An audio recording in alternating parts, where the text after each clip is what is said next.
সানা smile education সেন্টারে স্বাগত জানিয়ে আজকের ক্লাসটি শুরু করছি। আজকে তোমাদের সঙ্গে আলোচনা করব তোমরা যারা অষ্টম শ্রেণীর তৃতীয় পর্যায়ক্রমিক মূল্যায়ন পরীক্ষা দেবে তোমাদের জন্য রায় ও মার্টিন প্রশ্ন বিচিত্রা থেকে আজকে আমরা সমাধান করে দেখাবো অষ্টম শ্রেণীর ইতিহাস বিষয় মডেল নাম্বার 7 অর্থাৎ ইতিহাস বিষয়ে 7 নম্বর স্কুলের যে সমস্ত ছোট ও বড় প্রশ্নগুলি আছে সমস্ত প্রশ্নের উত্তর সমাধান করে দেখাবো। তোমাদের আগের ভিডিওতে ইতিহাসের 1 থেকে 6 নম্বর মডেল সেট সমাধান করে দেখিয়ে দিয়েছি। ভূগোলের 1, 2, 3 মডেল সেট সমাধান করে দেখানো আছে, পরিবেশ বিষয়েও দেখানো আছে, বাংলা বিষয়েও সমাধান করে দেখানো আছে। তোমরা যারা এখনও দেখোনি আমাদের প্লেলিস্টে গেলে পেয়ে যাবে। চলো দেরি না করে মূল বিষয়ে যাওয়া যাক।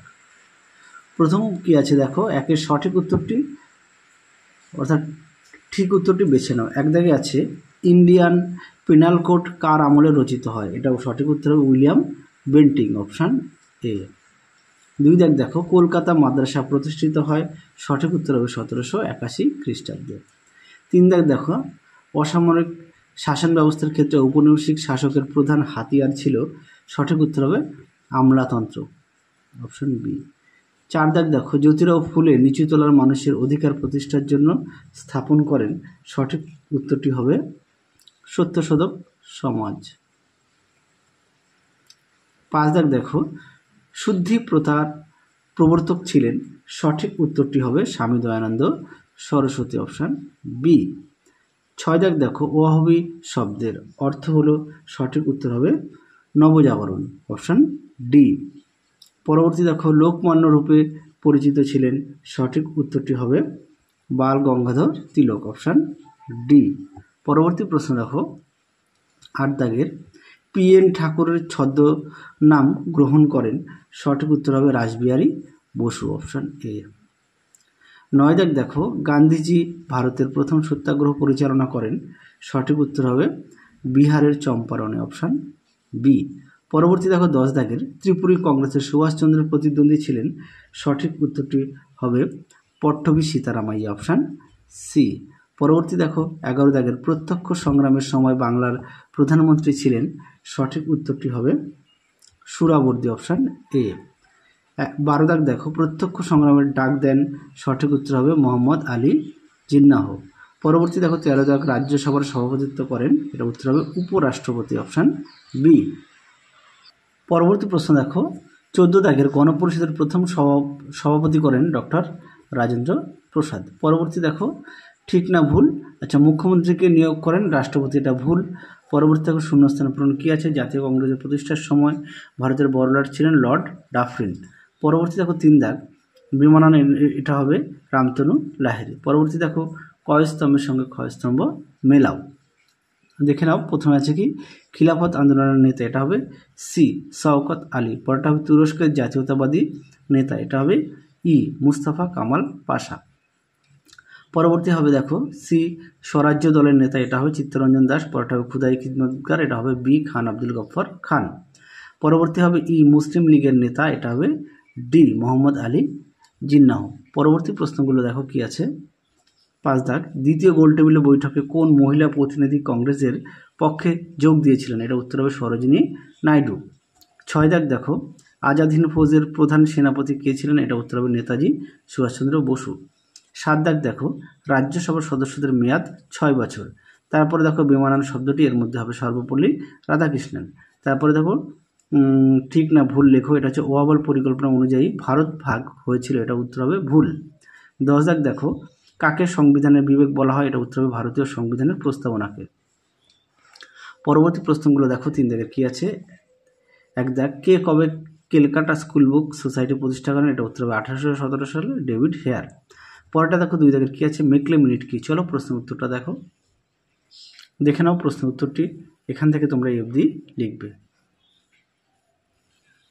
পরবর্তী প্রশ্ন দেখো 3 দাগের কে কবে বিধবা বিবাহ আইন চালু করেন, উত্তরটা হবে 1856 খ্রিস্টাব্দে লর্ড ডালহৌসি। পরটা দেখো 4 দাগের কাকে কেন সীমান্ত গান্ধী বলা হয়, উত্তরটা দেখো, দেখে নাও প্রশ্নের উত্তরটি তোমরা এখান থেকে এই অবধি লিখবে। কাকে কেন সীমান্ত গান্ধী বলা হতো, দেখে নাও এখান থেকে এই অবধি লিখবে। পরবর্তী প্রশ্ন দেখো রাওলাট আইন কি, দেখো প্রশ্নের উত্তরটি,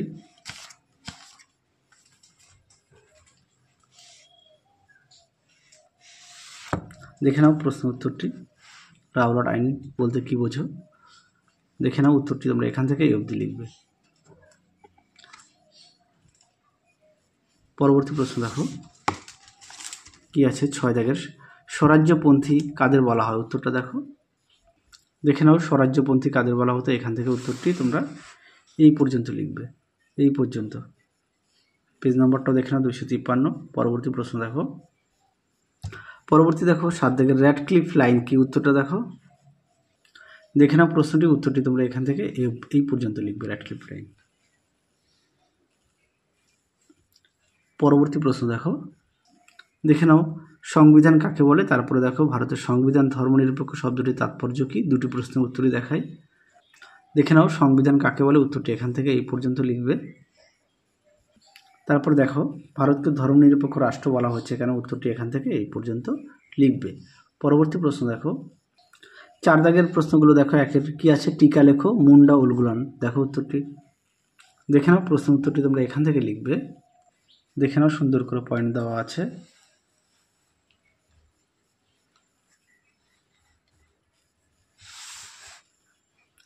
এই পর্যন্ত লিখবে। পরবর্তী প্রশ্ন দেখো 2 দাগের, পণ্ডিতা রমাবাই। উত্তরটা দেখো। দেখে নাও প্রশ্ন উত্তরটি সুন্দর করে দেওয়া আছে। পরবর্তী প্রশ্ন দেখো, নীল বিদ্রোহের কারণ বিশ্লেষণ করো। উত্তরটা দেখো। দেখে নাও প্রশ্ন উত্তরটি, নীল বিদ্রোহের কারণটা তোমরা দেখো, এখান থেকে লিখবে।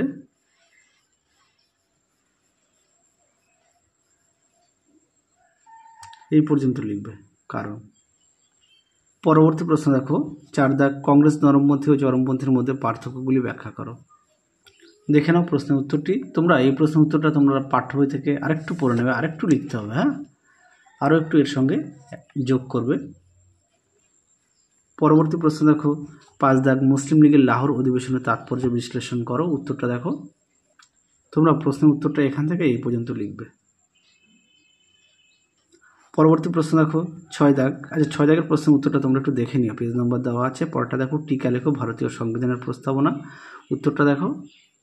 দেখে নাও প্রশ্নটি, ভারতীয় সংবিধানের প্রস্তাবনা, এখান থেকে এই পর্যন্ত উত্তরটা লিখবে, হ্যাঁ, এই পর্যন্ত উত্তরটা লিখবে। এর পাশাপাশি অবশ্যই তোমরা তোমাদের পাঠ্য বইটি খুঁটিয়ে পড়বে। 8 দাগের প্রশ্নটা দেখো, ভারতের সংবিধানে উল্লেখিত মৌলিক অধিকারগুলি লেখো। উত্তরটা দেখো। দেখে নাও প্রশ্নটি, তার উত্তরটা দেখে নাও, এই পর্যন্ত লিখবে। পরবর্তী দেখো 5 দাগের কি বলেছে, যে কোনো 3টি প্রশ্নের উত্তর দাও। প্রশ্ন মান হচ্ছে 5 নম্বর। 1 দাগের প্রশ্ন হচ্ছে সমাজ সংস্কারক রূপে ঈশ্বরচন্দ্র বিদ্যাসাগরের অবদান কী ছিল? উত্তরটা দেখো। দেখে নাও প্রশ্নটি, তার উত্তরটাও দেখে নাও।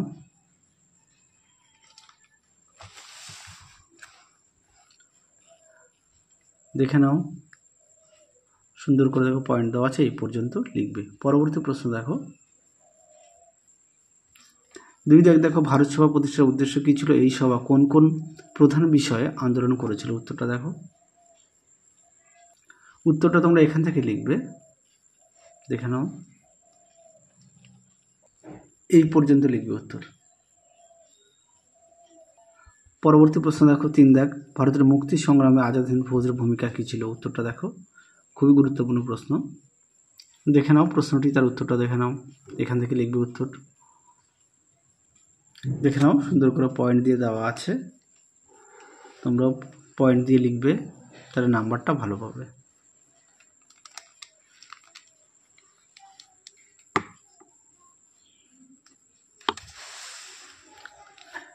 এই পর্যন্ত উত্তরটা লিখবে। পরবর্তী প্রশ্ন দেখো 1946 সালে ভারতের নৌবিদ্রোহের কারণ ও গুরুত্ব লেখো। দেখে নাও প্রশ্নের উত্তরটি।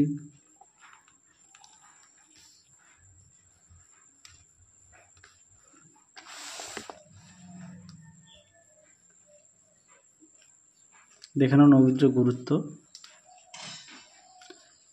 এই পর্যন্ত উত্তরটা লিখবে।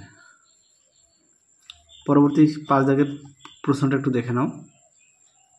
দেখে নাও প্রশ্ন উত্তরটি।